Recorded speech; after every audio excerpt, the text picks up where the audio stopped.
Olá a todos, começamos aí mais uma videoaula sobre Introdução ao Estudo do Direito com o tema de hoje, Teoria do Ordenamento Jurídico. Pois bem, nós vamos entender como funciona esse rapaz chamado ordenamento jurídico e por que ele é tão importante. A teoria do ordenamento jurídico ela foi trazida por uma coisa chamada positivismo. Nós vimos na aula passada direito natural e também direito positivo.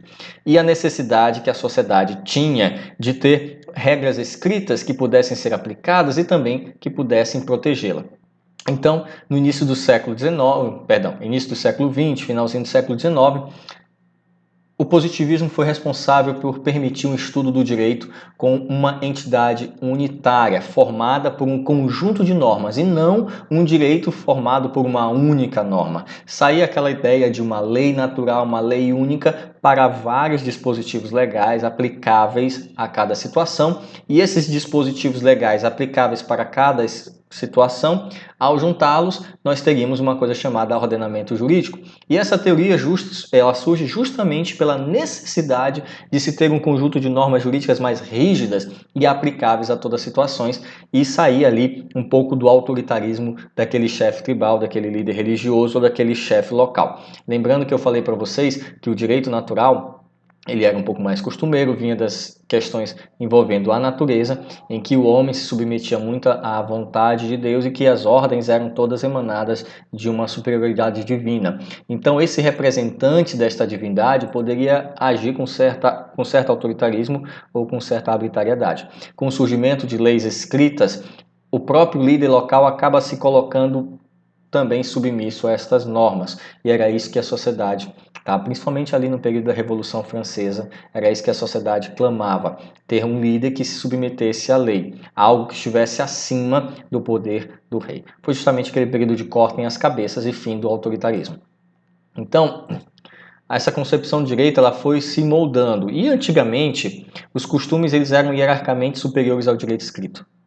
Mas isso acabou se invertendo a partir do monopólio estatal, em que o Estado se colocou como principal produtor jurídico, ou seja, detentor da produção jurídica. Quando o Estado se mostrou como o soberano, quando o Estado trouxe a ideia de separação dos poderes, um responsável somente por executar, o outro por legislar e o outro por julgar, como é o nosso exemplo, nossos três poderes, legislativo, judiciário e executivo.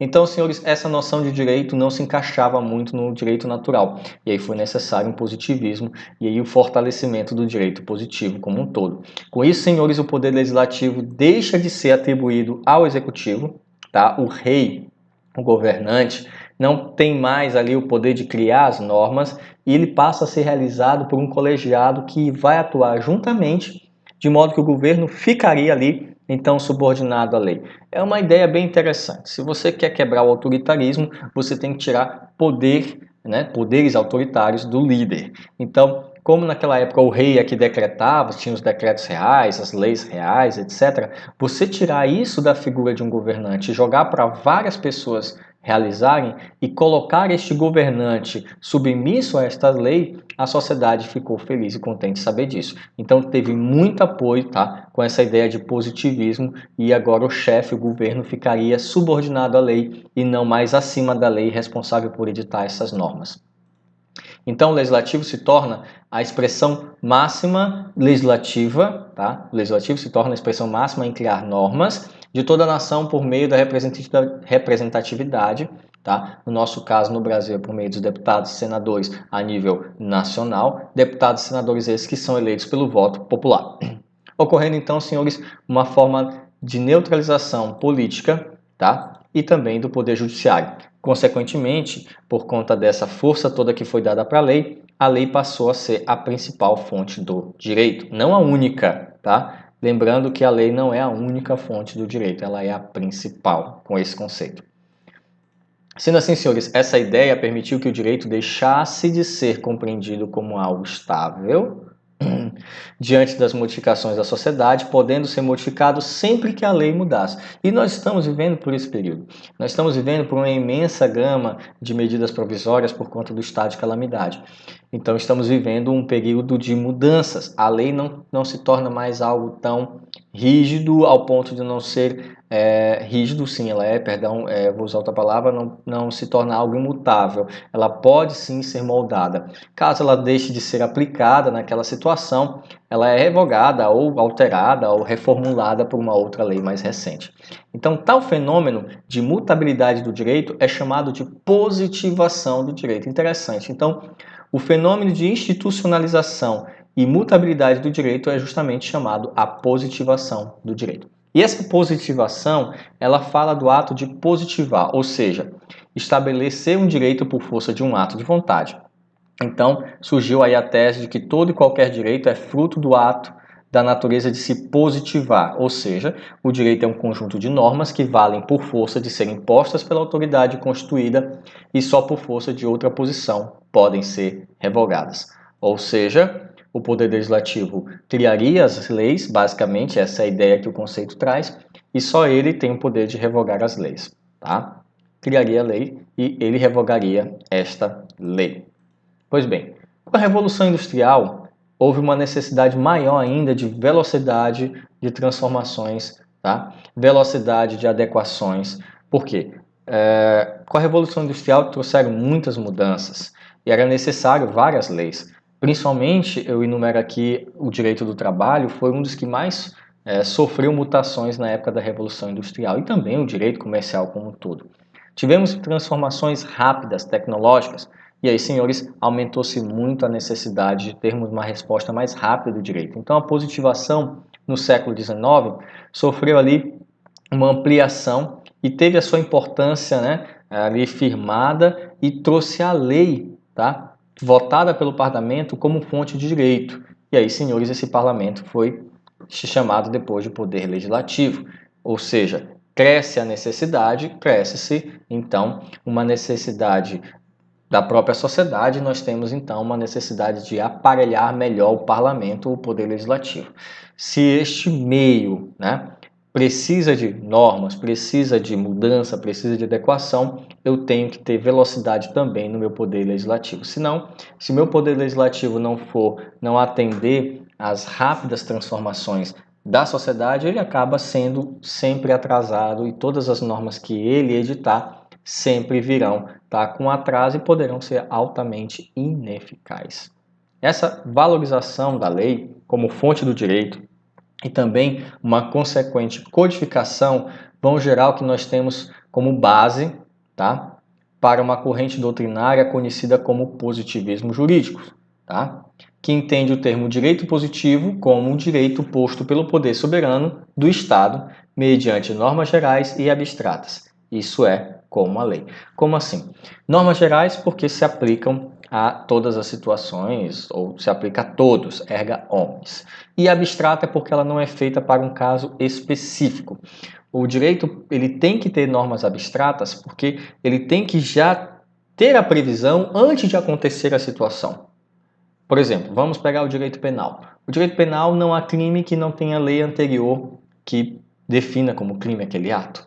Então eu não posso, por exemplo, imaginar que Joãozinho, digamos que vivemos num universo em que não tenha o crime de furto não seja tipificado, não existe crime de furto.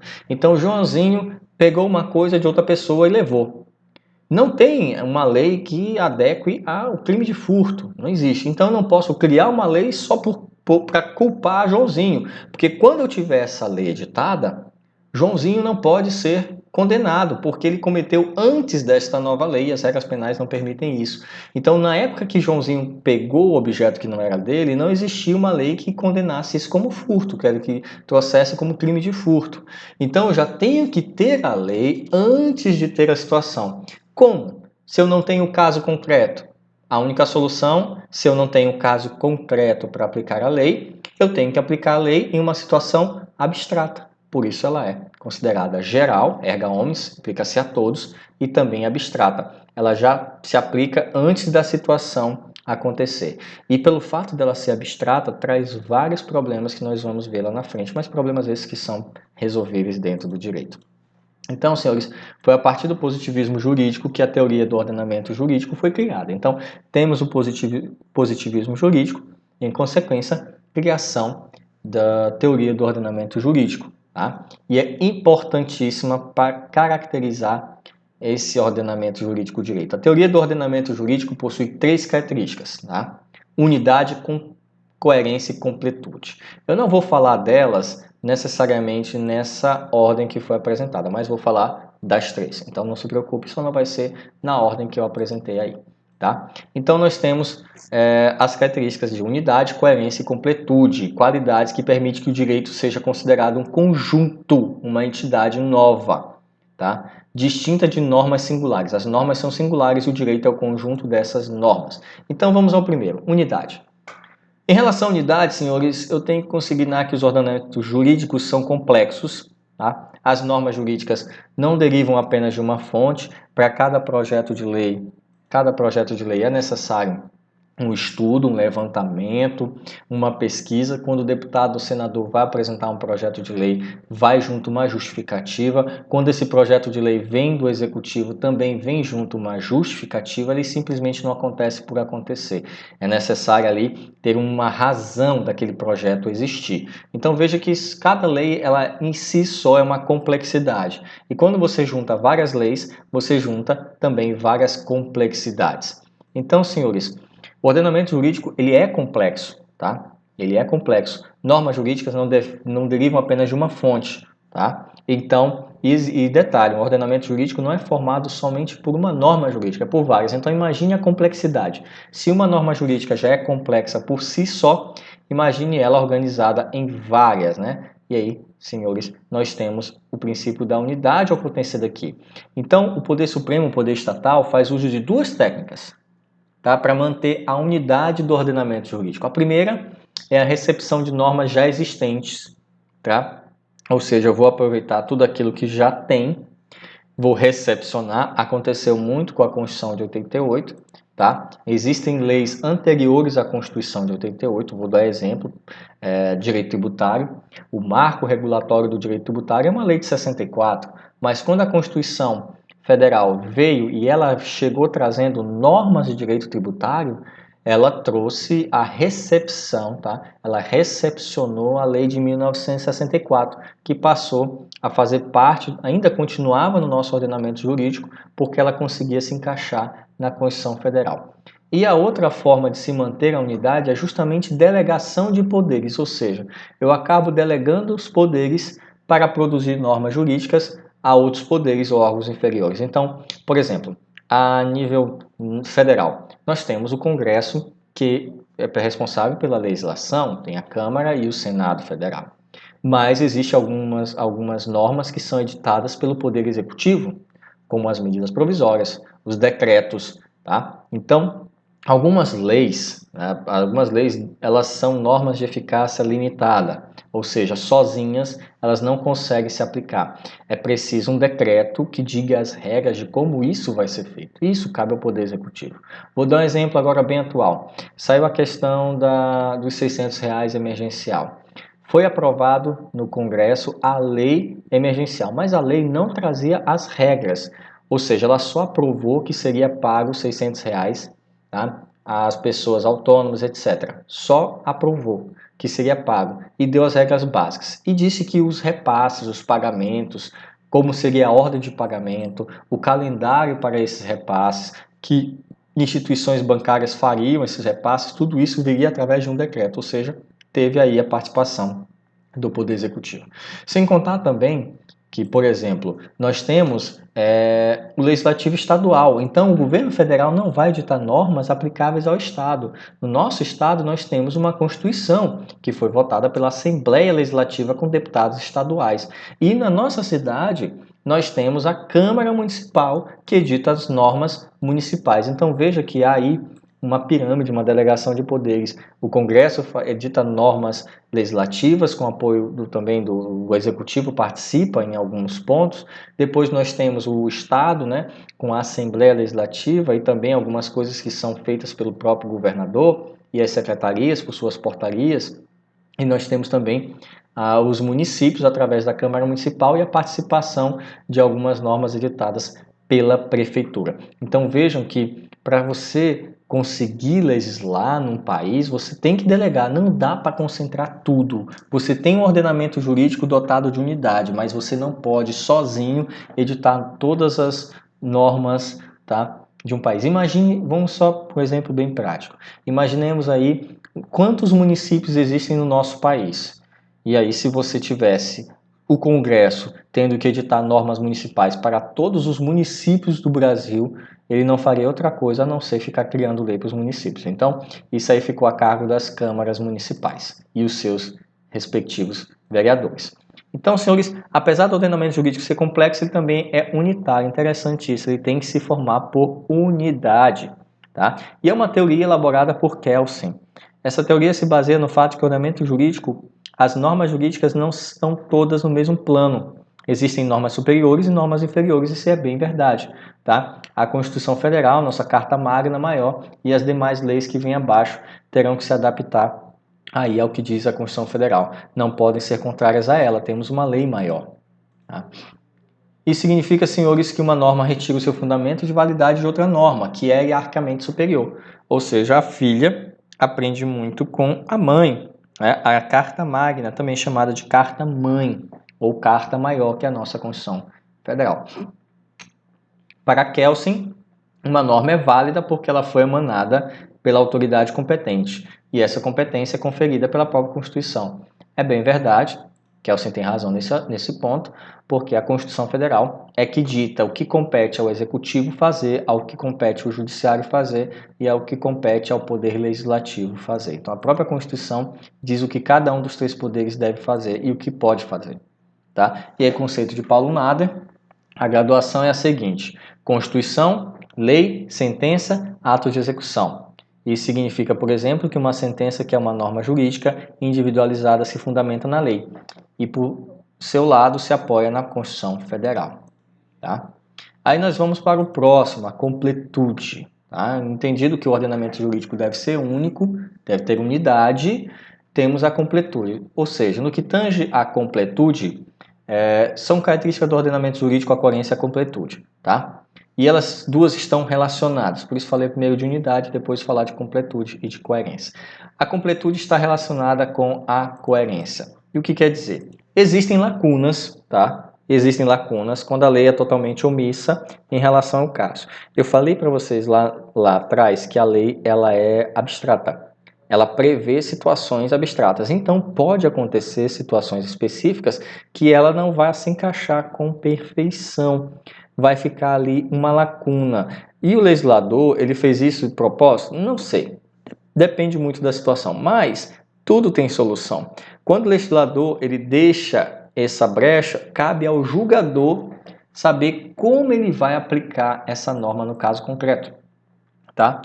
Ou seja, incoerência no sistema é a situação em que há uma norma e a outra norma incompatível. Coerência é quando a norma está uma situação que não há nenhuma nem outra, ou seja, existe um vazio e ele tem que ser completo, ele tem que ser completado, esse vazio tem que ser preenchido.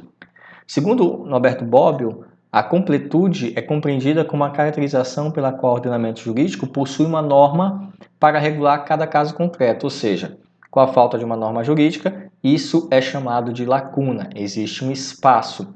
E aí, senhores, tem que ser preenchido esse espaço com um sistema, e geralmente vai ser com um sistema jurídico. E aí os autores se dividem com relação a isso. Kelsen, que talvez seja um dos autores mais positivistas que eu conheço, ele diz que o sistema jurídico ele é completo, não existe lacuna. Para ele é perfeito, é completo e não existe lacuna, já que todas as condutas são reguladas pela ordem jurídica. Isso na visão de Kelsen, porém ele encontra muita resistência. Na visão de Kelsen, isso se justificaria porque quando a ordem jurídica não estatui qualquer dever de um indivíduo, então é permitido fazer. Se não é proibido, é permitido. A conduta é regulada de forma negativa, para Kelsen. Mas ele encontra resistência em alguns doutrinadores. Por exemplo, Maria Helena Diniz, tá? Ela diz que há diferença entre o postulado da plenitude, tá? Pelo qual os ordenamentos jurídicos são completos, e a exigência de que eles sejam completos.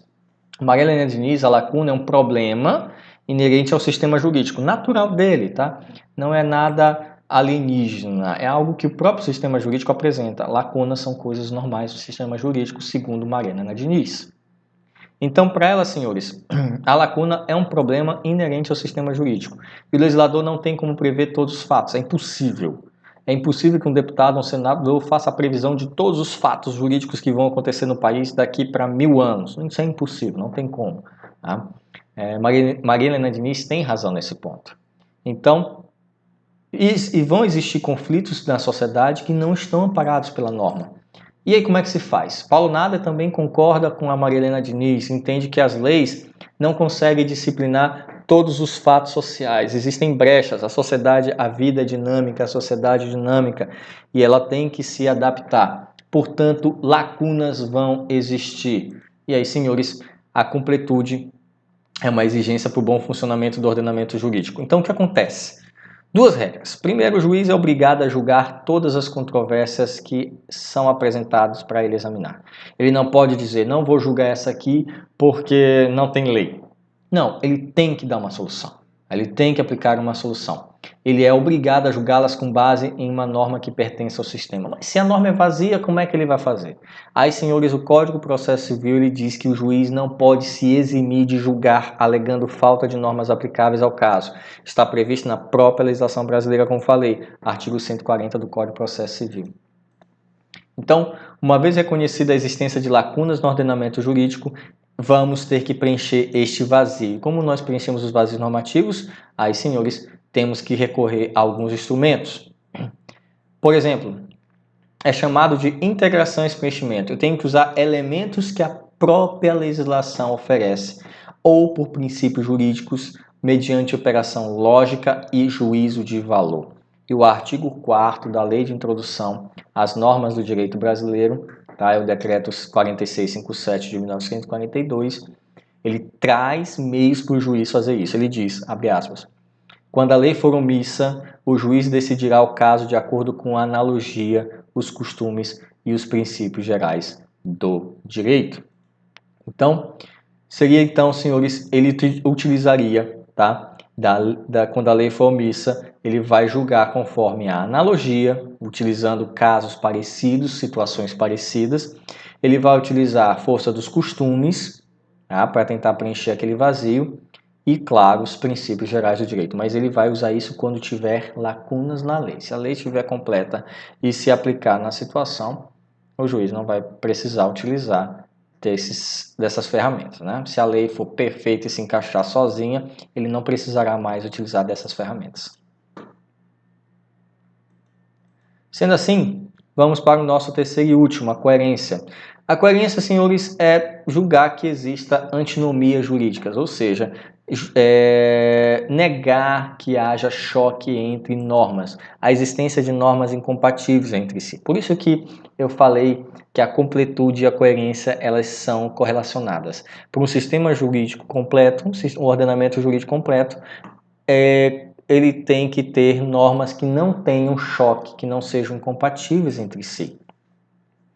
Então, senhores, eu tenho que usar de coerência para evitar este problema bem aqui, a famosa antinomia jurídica. Antinomia significa contradição entre quaisquer princípios, doutrinas ou prescrições. Antinomia significa conflito entre duas normas jurídicas do mesmo ordenamento jurídico que são incompatíveis entre si, podendo ocorrer entre duas regras, dois princípios ou uma regra e um princípio. Havendo duas normas conflitantes entre si, ou seja, válidas e relativas ao mesmo caso, prevendo soluções divergentes, a verdadeira antinomia existe e é preciso resolvê-la.